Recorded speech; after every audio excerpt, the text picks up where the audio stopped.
안녕하세요. 최주섭 강사입니다. 저는 은퇴한 지 약 6년이 지났는데요. 돌이켜보면 한 살이라도 젊었을 때 직장에 다닐 때 연금 상품을 좀 똘똘하게 챙기지 못했다는 후회가 듭니다. 그래서 지금 30대, 40대, 50대 초반인 분들 노후 준비를 위해서 IRP 통장을 꼭 개설해서 이 돈으로 TDF를 한번 해보십시오. 이런 조언을 드리기 위해서 오늘 이 영상 준비했습니다.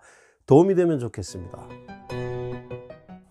먼저 IRP에 대해서 간략히 살펴보겠습니다. 이 표를 보시면서 한 줄 한 줄 따라오시죠. 연말정산할 때 최고의 효자 IRP죠.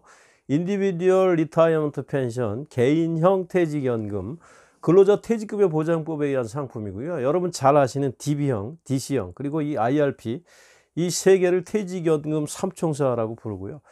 과거에는 퇴직연금을 시행하는 회사의 직원들만 IRP에 가입할 수 있었는데 2017년 7월부터는 소득이 있는 누구든지 IRP에 가입할 수 있도록 이렇게 확대가 됐습니다. 이 상품은 최소 10년 또 최장 한 30년 정도 걸리는 초장기 노후 준비용 통장이라고 볼 수 있고요. 세액공제 한도는 700만 원, 기존의 연금저축은 400만 원까지니까 훨씬 더 유리하죠. 그래서 신규로 가입을 하셔야 되는 분들은 가급적이면 IRP에 가입을 하시라고 말씀을 드리고요. 기존의 연금저축에 가입을 세액공제 한도까지 하고 계시는 분은 300만 원을 더 추가로 IRP에 가입을 하는 것이 유리하다. 세액공제액을 보면 700만 원 곱하기 소득세율 16.5%를 곱하면 115만 5천 원을 연말정산할 때 돌려받을 수가 있고요. 연봉이 5,500만 원을 초과하는 경우에는 13.2%를 적용하면 됩니다.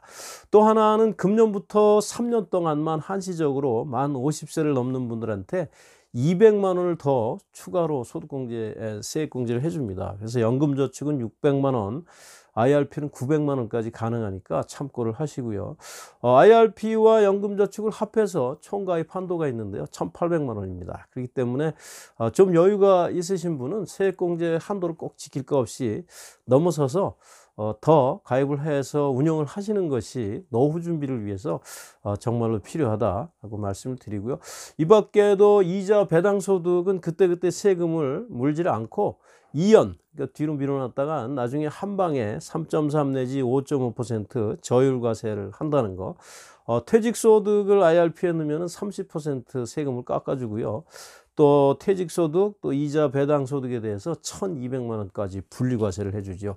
이렇게 IRP에 대해서 파격적인 세금 혜택을 주는 이유는 뭘까요?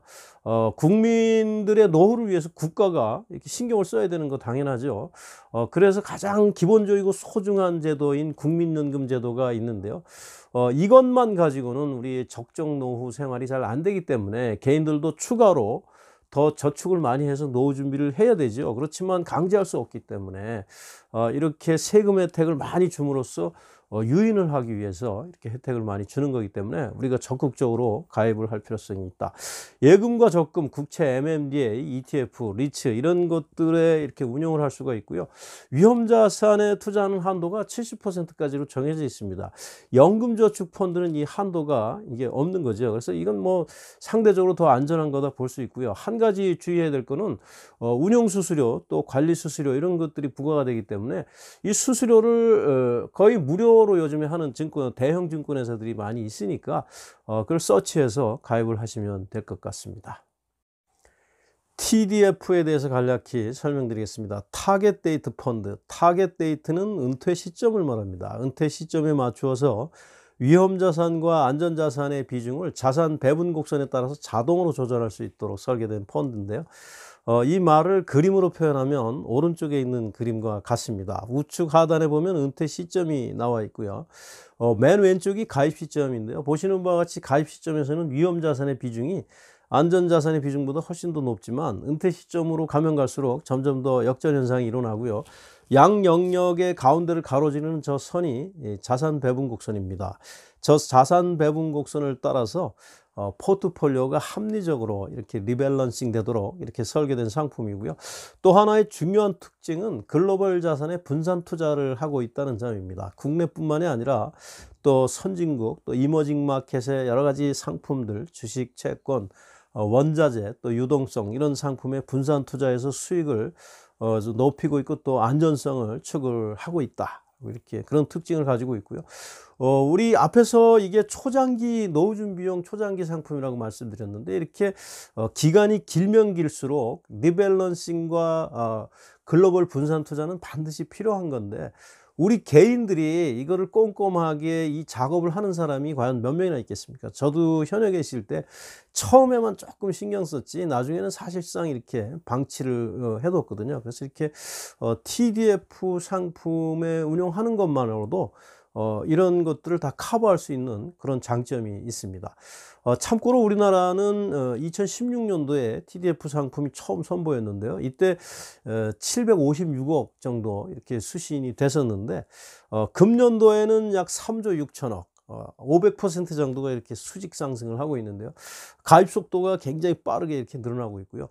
참고로 미국 사람들은 약 65% 정도가 이 TDF에 가입을 하고 있다. 그리고 연금저축을 가입하고 운용을 하지 않고 방치해두고 있으면 우리나라 같은 경우에는 예금 상품으로 이렇게 이제 운영이 되는데 기본값이 미국의 경우에는 아예 기본값이 TDF로 설정이 돼 있을 정도로 이렇게 TDF에 대한 활용도, 신뢰도가 높다. 이렇게 이해하시면 되겠습니다. TDF에 대한 참고사항 몇 가지 말씀드리겠습니다. 우선 첫 번째로 TDF 상품은 은퇴 시점으로 세분화가 되어 있습니다. 여기 3개의 상품을 제가 예로 들고 있는데 맨 끝에 보시면 숫자가 다 박혀 있습니다. 이 숫자는 타겟 데이트, 즉 은퇴 시점을 이야기하는 건데요.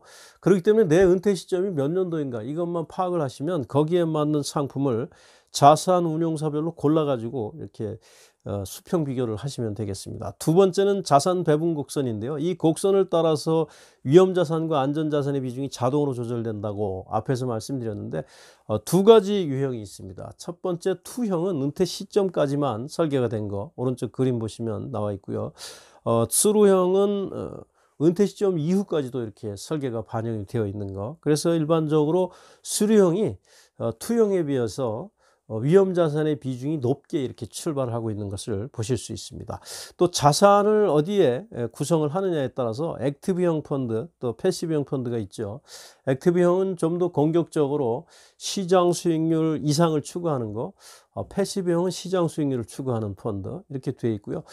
개인마다 투자 성향이 전부 다르죠. 그래서 좀 더 공격적인 투자 성향을 가지고 계신 분은 이 드루 방식 그리고 액티브형 펀드에 가입을 하시면 됩니다. 그리고 한 가지 주의할 사항은 은퇴 시점이라는 거하고 이 상품의 만기 시점이라고 하는 것이 같은 개념이 아니다라는 거 혼돈하지 마셔야 되고 이거는 이 그림만 보셔도 충분히 이해를 하실 수 있겠습니다. 그리고 은퇴 시점이라는 거는 내가 실질적으로 은퇴하는 시점이 꼭 아니어도 됩니다. 이건 내가 임의로 선택하는 거기 때문에 은퇴 시점을 앞으로 당기면 이 펀드가 좀 더 보수적으로 운영이 되는 거죠. 그러니까 안전자산의 비중이 더 높게 이렇게 출발을 하는 거고요. 이 타겟 데이트는 중간에 얼마든지 바꿀 수가 있습니다. 그리고 또 이 TDF 상품을 어떤 것을 선정할까 할 때 수익률은 대체로 비슷하다고 보여지고요. 다만 대형사를 좀 선택하는 것이 좀 안전하다고 볼 수 있고요. 그 다음에 수수료를 좀 잘 비교를 해볼 필요성이 있다. 이렇게 말씀을 드리겠습니다. 지금까지 경청해 주셔서 감사합니다.